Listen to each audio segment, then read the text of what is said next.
I just want to get into this because it just brought me back to like our fan base. And did you see that when DB came back and played for us, that they got mad that our fan base was booing her? Can I give you this scenario? Sophie Cunningham's remarks against Dana Bonner have just placed the soft WNBA players and media in their proper place, while also defending every Indiana Fever supporter.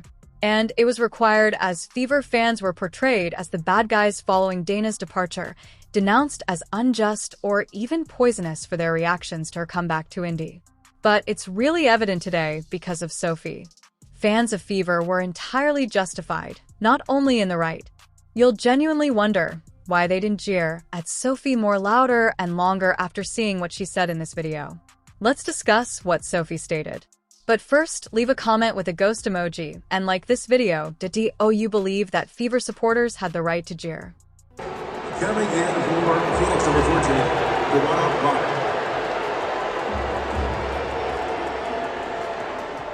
Thus, when Dana Bonner rejoined the Phoenix Mercury in Indiana, this was the reaction. In all honesty, it's not that horrible when you listen to it. I mean, contrast it with the events in almost every other professional league. For instance, when one of your stars is hurt by a player. 6 infielder Chase Utley.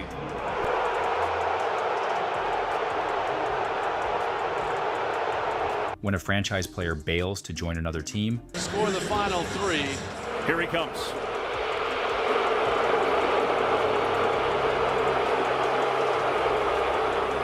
When a player from the franchise leaves to play for another team.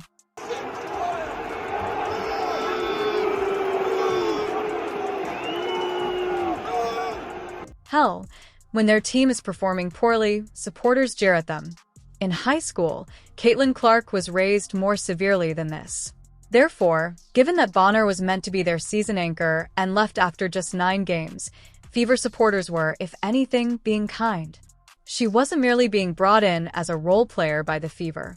She was supposed to be a seasoned presence who could lead a youthful core and maintain order in the locker room. That added to the abruptness of the departure. This is the WNBA, though. Naturally, everyone pulled out tissues. Following the game, Kalia Copper, Bonner's new teammate, was unable to understand why independent fans would jeer. What a sweetheart, and what a legend.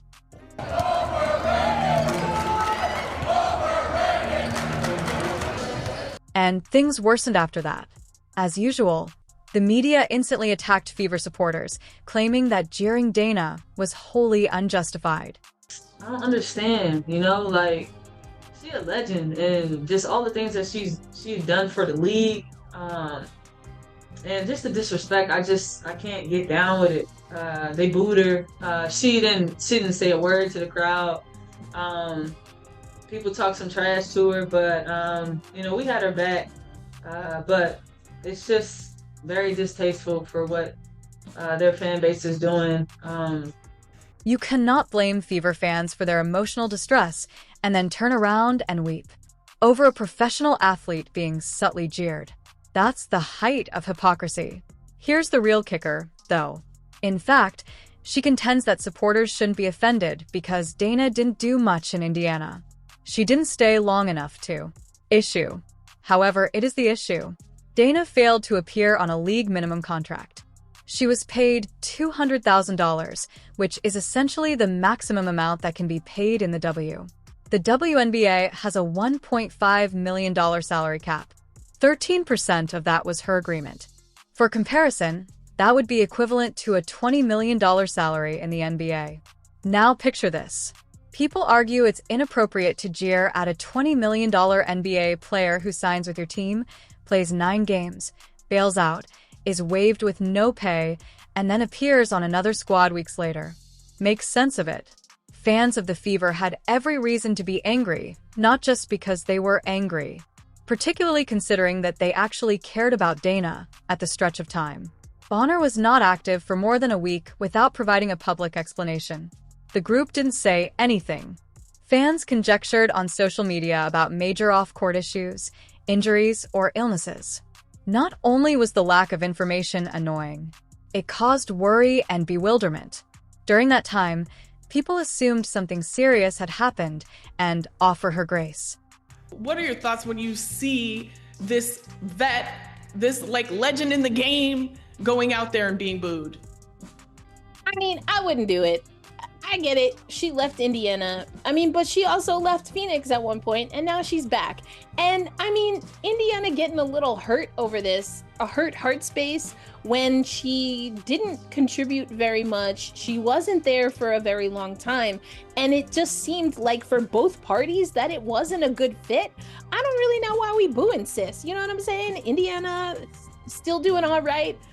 Additionally, keep in mind that she didn't even speak to her followers as she was leaving. Nothing personal, no thank you notes, no Instagram posts.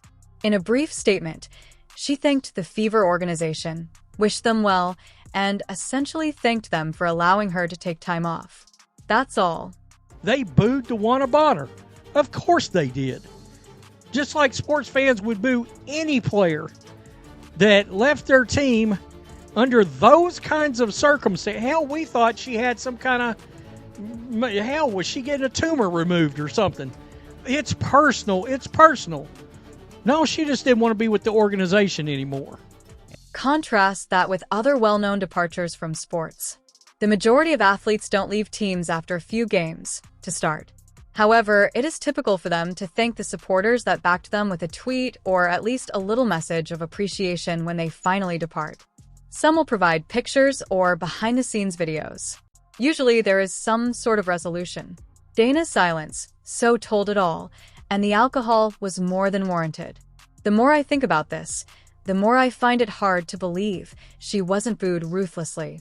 Fever supporters should win a prize for good sportsmanship for leniency toward her. Dana's actions were a masterclass in how to alienate your fan following. However, as it happens, Sophie Cunningham has now come out and said how incredibly chaotic and awful Dana's leave was, so that was only the beginning. Sophie revealed what truly went on behind the scenes on her podcast, Show Me Something. And let's just say that after seeing this, any effort by the media or other participants to support Dana will appear incredibly foolish. No, Sophie didn't criticize her. She actually opened with a respectful tone. When a player leaves, generally speaking, a professional team, they tend to say something to the fan base as they're leaving. Hey, I appreciate, even if they don't mean it, I appreciate everybody supporting me, blah, blah, blah. Indiana Fever fans have been great. The organization's been great, blah, blah, blah. We didn't get anything. Dana Bonner is unquestionably a Hall of Famer. Nobody disputes that. Indeed, fans and players like Sophie can admire Dana's career, but it doesn't mean she won't face the repercussions of her choices. In what aspect of life is that true? Even if it's beneficial for everyone in the long run, you'll still be upset if you are dumped. It's human. Fans were unaware of what Sophie revealed next, though. And that's precisely the reason they ought to be even more incensed. Can I give you this scenario? Yeah. I like DB because like DB was one of my vets when I was in Phoenix, and then we gathered here into Indiana, and like it was kind of a surprise that she was signed to Indiana anyway, and so we'll take her in a heartbeat. Like she's a Hall of Famer, she's a hell of a basketball player, can score from anywhere on the court. But she got to Indiana and she just like really wasn't happy. And like I want people to be happy. So that's why I'm kind of like neutral on this one, which a lot of people are surprised about. She's towards the end of her career. So like she deserves her flowers. She deserves to be happy. But I also think that if you're going to leave. Although Sophie didn't go into great depth, she nevertheless told her teammates more than Dana ever did since. In her own words, Dana simply went. No group chat message, no text, no call. No, sorry, this isn't working. No, good luck for the remainder of the season, nothing. Furthermore, this was more than just a veteran quitting a squad with which she had no connection. She traveled, practiced, and started the season alongside these teammates. There was only silence, no reported incident, and no blow-up in the locker room.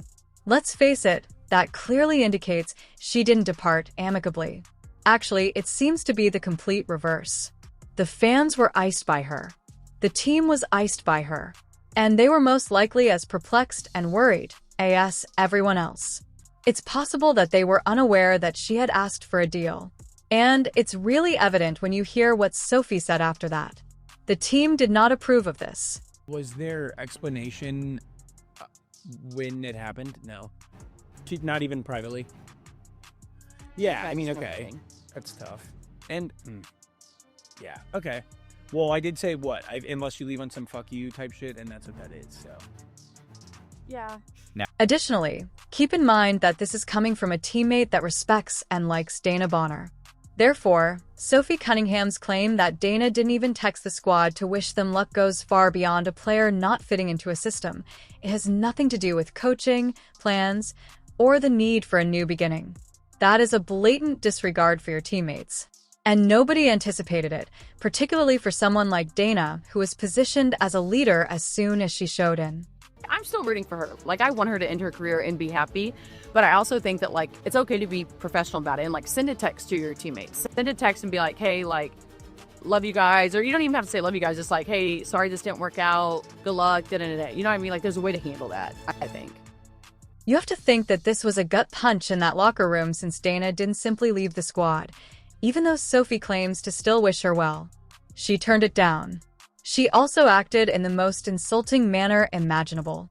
Although the Fever players haven't spoken out much, you can see how they performed when they confronted her. There was nothing they needed to say. They were prepared to repay. You signed up for it. You can leave. You were refusing trade, you're doing all this, and you didn't even have the decency to tell the teammates sorry it didn't work out. You didn't even have that decency. Like, absolutely. Absolutely. This is one of the worst ways I've ever seen a player leave a club. It was visible to you. It was more than just a contest. It was intimate. They were tactful when questioned about the reaction of the supporters following the game, but it was obvious that they were happy for the fans to be fans and let Dana have it. Where it's like the players might be on her side on a personal basis, but like you saw that none of these players wanted Dwana Bonner to touch the ball. None of these players wanted Dwana Bonner to touch the ball. Not only score, like it was, she got swatted by Natasha Howard, and it's the happiest I've ever seen Caitlin Clark. It is the happiest I've ever seen Caitlin Clark jump up when Natasha Howard swatted her after she airballed. Like, they wanted to absolutely destroy her. Even if some WNBA players don't seem to understand, fans are meant to do just that.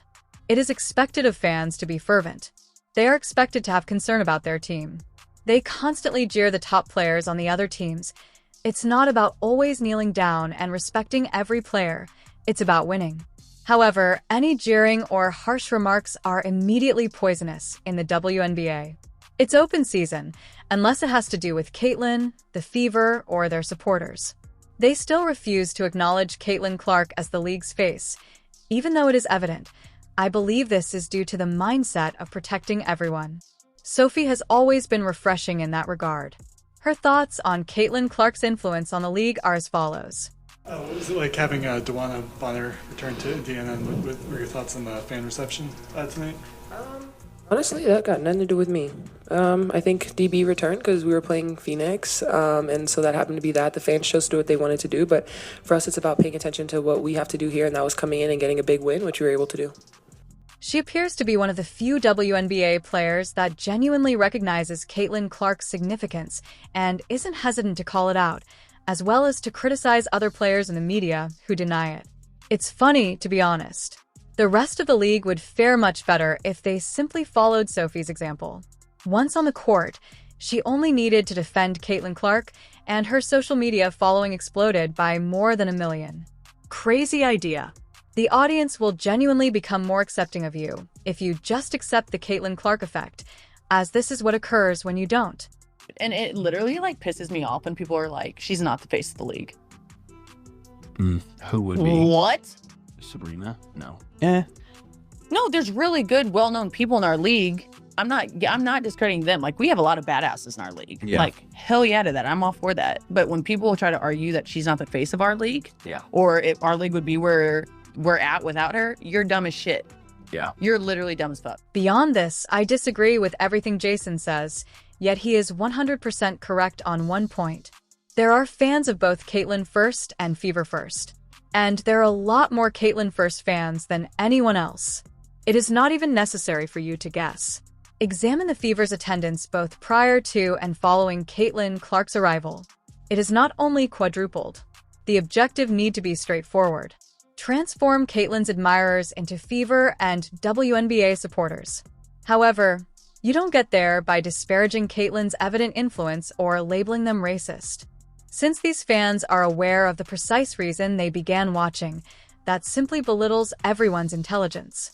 Thus, new fans resist the league's persistent promotion of that narrative rather than simply ignoring it. They begin to jeer at the league and support Caitlin. They emphasize that she is the sole reason they are interested in the WNBA. They won't say it politely either. And because they don't support the collective as the original supporters did, they are branded as toxic when they do it. And the cycle goes on, which is precisely why Sophie's continuous criticism of the old guard is likely to make them furious. Hey, there are two groups of Indiana Fever fans. There's a group of Indiana Fever fans that want to see the Indiana Fever play well, and they enjoy Caitlin Clark. And then there's a group of Indiana Fever fans who aren't Indiana Fever fans. They're Caitlin Clark fans. And all they want to see is Caitlin Clark win an MVP, shoot logo threes, prove that she's 10 times better than Angel Reese, and they really don't care about winning or losing. Sophie can tolerate the heat, though. In the WNBA, she is an uncommon breed. A player who truly gets the mechanics of sports, the behavior of fans, and what makes it all enjoyable. She understands that the game is not threatened by noise, passion, or criticism. They are the main focus. I give her a lot of credit for that because they're going to come for Sophie over this. I suspect in every one of these podcast episodes Sophie does, the mob is going to come after her in every one of them. I mean, it's not that complicated. Take a look at how NBA players who earn tens of millions of dollars a year deal with jeering without becoming upset. Because I think there's two different types of players, though, that, like, some people can take a boo, and other players, kind of like me, which, like, fans are dumb, but that like shit hypes me up. Like, I'm all for that. Like, if you give me that energy, then I want some like fuck you energy. But like that's what makes sports so good too. Is like just the competitiveness and like people hating each other, but also like the sport is bringing everyone together. Like I don't know. I just love that. The fans become louder as the stage and spotlight get larger.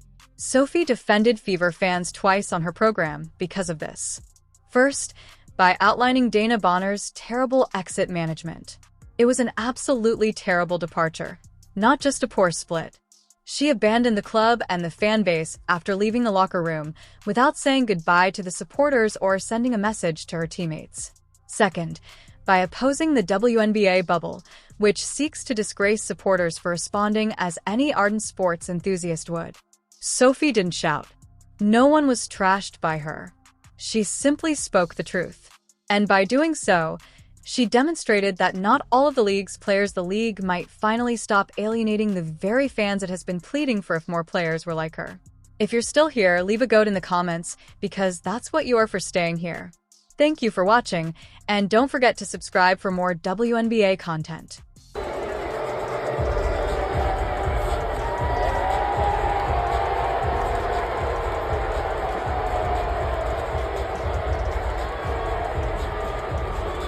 Two-time All-Star Tyrese Halliburton just underwent successful surgery for a torn Achilles tendon. Said he would not miss the opportunity to be here in the front row tonight.